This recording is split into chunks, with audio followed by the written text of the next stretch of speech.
13 വയസ്സുള്ള കുട്ടി എന്ന് പറഞ്ഞാൽ നമ്മുടെ എല്ലാം കുടുംബങ്ങളിലെ പൂമ്പാറ്റകൾ പോലെ അല്ലെങ്കിൽ നമ്മുടെ എല്ലാം ജീവിതത്തെ ഊർജ്ജസ്വലമായി മുന്നോട്ട് നയിക്കുന്നത് ഈ കുഞ്ഞുങ്ങളാണ്. അങ്ങനെ ഒരു കുഞ്ഞാണ് മിഥുൻ.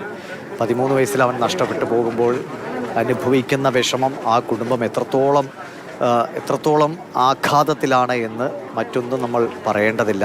ഈ കാഴ്ചകൾ തന്നെ അതിനുദാഹരണമാണ്. പക്ഷേ ഇതിലേറ്റവും വലിയ സങ്കടം വളരെ കുറച്ചു പേരുടെ ഒരു അശ്രദ്ധ, അല്ലെങ്കിൽ അത് കുഴപ്പമില്ല, ഒരു പ്രശ്നവും സംഭവിക്കില്ല എന്നൊരു തെറ്റിദ്ധാരണ കൊണ്ടാണ് ആ കുഞ്ഞിനെ നമുക്ക് നഷ്ടമായത് എന്നതാണ്.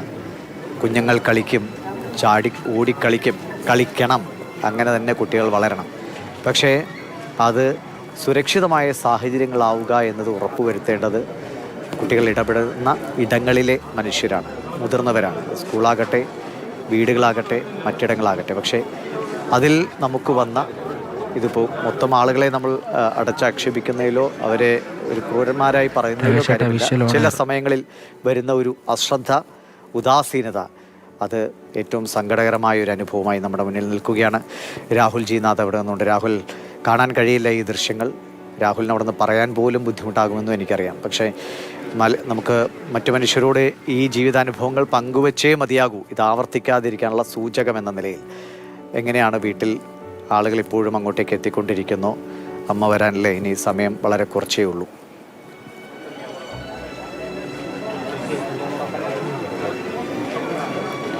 അങ്ങനെ തന്നെയാണ്. കാണാൻ കഴിയില്ല. കണ്ണിയുടെ മുന്നിൽ നിൽക്കുമ്പോൾ നമ്മുടെ കൺമുന്നിലൂടെയാണ് ഓരോ മനുഷ്യരും കടന്നു പോകുന്നത്. അത് പറയുക അതിൽ ബുദ്ധിമുട്ടാണ്. കാരണം അരമണിക്കൂർ മുൻപാണ് അച്ചമ്മ മണിയമ്മ ഇവിടുന്ന് ദേഹാസ്വാസ്ഥ്യം അനുഭവപ്പെട്ടതിനെ തുടർന്ന് ആശുപത്രിയിലേക്ക് പോയത്. ചികിത്സ പൂർത്തിയാക്കി മടങ്ങി വന്നിരിക്കുകയാണ്. മകനെ കാണണമെന്ന് പറഞ്ഞ് മടങ്ങി വന്നിരിക്കുകയാണ്. അമ്മ കടന്നു പോകുമ്പോൾ കണ്ണ് തുറക്കുന്നില്ല, അത്രമാത്രം ആവശ്യമാണ്. എങ്കിലും ഇനി കാണാൻ അവസരമില്ല എന്നുള്ള ബോധ്യം എല്ലാ മനുഷ്യർക്കുമുണ്ട്. കാരണം അവർ ഇന്നലെ വരെ കണ്ട, അവർ ഇന്നലെ വരെ അനുഭവങ്ങൾ പങ്കുവച്ച, ഇന്നലെ വരെ പുതിയ സ്വപ്നങ്ങൾ ചെയ്തു തീർക്കാമെന്ന് ഒരു വ്യക്തിയിൽ വിശ്വസിച്ച്, അല്ലെങ്കിൽ മിഥുനൊപ്പം കാര്യങ്ങൾ ചെയ്യാമെന്ന് വിചാരിച്ചിരുന്ന ആ മിഥുനാണ് ഇനി ഇല്ലാതാകുന്നത്. അപ്പോൾ അവസാനമായി ഒരു നോക്ക് കാണുക എന്നത് അവരുടെ ഏറ്റവും പ്രധാനപ്പെട്ട ആഗ്രഹമായി മാറുകയാണ്. കാരണം ഇനി അങ്ങനെ ഒരു കാഴ്ചയില്ല. ഉണ്ടായിരുന്ന കണ്ടുമുട്ടലുകൾ, ഉണ്ടായിരുന്ന സംഭാഷണങ്ങളൊക്കെ ഇനി ഓർമ്മകൾ മാത്രമാണ്. അതിൽ ചെയ്തു തീർക്കാനുള്ള കാര്യങ്ങളെ ഓർത്താകും ഇവർ പലപ്പോഴും വിഷമിക്കുന്നത്. മുൻപ് സംസാരിച്ച അമ്മ കരയുമ്പോൾ പറഞ്ഞത്, എൻ്റെ വീടിന് മുന്നിൽ കൂടിയാണ് സ്കൂളിൽ പോകുന്നത്. അങ്ങനെ മുന്നിൽ പോകുമ്പോൾ അകന്ന ബന്ധുവാണ്. ആ മകൻ ചിരിച്ചു കാണിക്കുമായിരുന്നു, ഇടയ്ക്ക് വീട്ടിൽ വരാമെന്ന് പറയുമായിരുന്നു, ഏതോ ഒരിക്കൽ വീട്ടിൽ വന്നു എന്ന് പറഞ്ഞ് കരയുകയാണ്. അങ്ങനെ കരയുമ്പോൾ ആ അമ്മയുടെ മനസ്സിലുള്ള ഓർമ്മകൾ ചിതറിയ ഓർമ്മകളാണ്. ആ ഓർമ്മകൾക്ക് ഈ വീട്ടിൽ ഇപ്പോൾ കൂട്ടിക്കുന്ന നാട്ടുകാരുടെ അത്രയും വലിപ്പമൊന്നുമില്ലെങ്കിൽ പോലും ആ മിഥുനുണ്ടാക്കിയ, ആ ചെറിയ നിമിഷങ്ങൾ കൊണ്ടുണ്ടാക്കിയ ആ ആത്മബന്ധം അത്രമാത്രം സരസമായി ഇടപെട്ട് എല്ലാവരുടെയും മനസ്സിലേക്ക് ഇടിച്ചു കയറുന്ന പ്രകൃതം, ആ പ്രകൃതത്തിൻ്റെ ഭാഗമായി ആ പ്രകൃതം ഏതൊക്കെ മനുഷ്യനെ സ്വാധീനിച്ചോ ആ മനുഷ്യരൊക്കെ ഇവിടെ ഉണ്ട് എന്നുള്ളതാണ്. ആ സ്കൂളിലെ തിരക്ക് കാണുമ്പോഴും നമുക്കറിയാം. മുൻപ് പഠിച്ച സ്കൂളിലെ ആളുകൾ എത്തുന്നു, മുൻപ് പഠിപ്പിച്ചവർ എത്തുന്നു, ഒപ്പം പഠിച്ചവർ എത്തുന്നു, ഒപ്പം കളിച്ചവർ എത്തുന്നു. സെലക്ഷൻ കിട്ടിയപ്പോൾ ഞങ്ങൾക്കും മുട്ടായി തന്നതാണ്, ഞങ്ങൾക്കൊപ്പം കളിച്ചവനാണ് സെലക്ഷൻ കിട്ടിയത്, അപ്പോൾ നാളെ ഞങ്ങൾക്കും സെലക്ഷൻ കിട്ടും. അവനൊപ്പം കളിക്കാൻ ഈ ശനിയാഴ്ച ഇവിടെ എത്തും. ഇവിടെ എത്തി മിഥുനെയും വിളിച്ച്, മിഥുൻ്റെ അനിയനെയും വിളിച്ച് കളിക്കാൻ പോകുന്നവരാണ് ഇപ്പോൾ ഇവിടെ കാത്തിരിക്കുന്നത്. തൊട്ട് താഴെ കായൽവാരത്ത് ചൂട്ടയിടാൻ പോകാം, ഇങ്ങനെ ഉറങ്ങിയാൽ എങ്ങനെയാ എന്ന് ചോദിച്ച് തൊട്ടടുത്ത വീട്ടിലെ ചേട്ടന്മാരെയും മാമന്മാരെയും വിളിച്ചുകൊണ്ടുവന്ന് മിഥുനാണ് ഇന്നില്ലാത്തത്.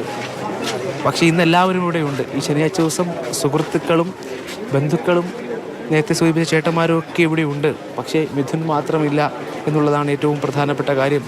അവരേക്ക് യോജിപ്പിച്ച് വെച്ചിരുന്ന ഒരു സ്നേഹബിന്ദു, അവരെ എല്ലാവരെയും കൂട്ടി യോജിപ്പിച്ച ആ സ്നേഹ സാന്നിധ്യം, അത് ഇന്നും കൂടി മാത്രമേ കാണാൻ കഴിയൂ എന്നുള്ളത് വളരെ വേദനിപ്പിക്കുന്ന ഒരു യാഥാർത്ഥ്യമാണ്. ആ വേദനയിൽ കണ്ണു നിറഞ്ഞുകൊണ്ടാണ് ഓരോ മനുഷ്യരും നിൽക്കുന്നത്. ആ കണ്ണീരിൽ നിറയെ ഓർമ്മകളുണ്ടാകും, നിറയെ സ്മരണകളുണ്ടാകും. പലരുടെയും കണ്ണീരിൽ, അവനെ അറിയാത്തവരുടെ കണ്ണീരിൽ ഇങ്ങനൊരു മരണം ഉണ്ടാകിക്കൂടല്ലോ എന്നുള്ള ഉറച്ച വിശ്വാസം, ഇങ്ങനെ ഉണ്ടാകരുതല്ലോ എന്ന ചോദ്യമുണ്ടാകും. ആ ചോദ്യവുമായി വന്ന് അവനെ പരിചയമില്ലാത്ത ആളുകൾ വന്ന് നിൽപ്പുണ്ട്. ഇങ്ങനെ അനാസ്ഥ മൂലം നഷ്ടപ്പെടേണ്ടതാണോ ഒരു ജീവിതം എന്ന് ഇവിടെ വന്ന് നിൽക്കുമ്പോൾ, തൊട്ടടുത്തിരിക്കുന്നവരായി സംസാരിക്കുമ്പോൾ മിഥുനെ അറിയാവുന്നവരായിരിക്കും അവർ. അവൾ പങ്കുവയ്ക്കും. അപ്പോൾ മിഥുൻ എന്ന് പറയുന്ന ചിത്രത്തിന് കുറച്ചുകൂടി മാനങ്ങൾ വരികയാണ്.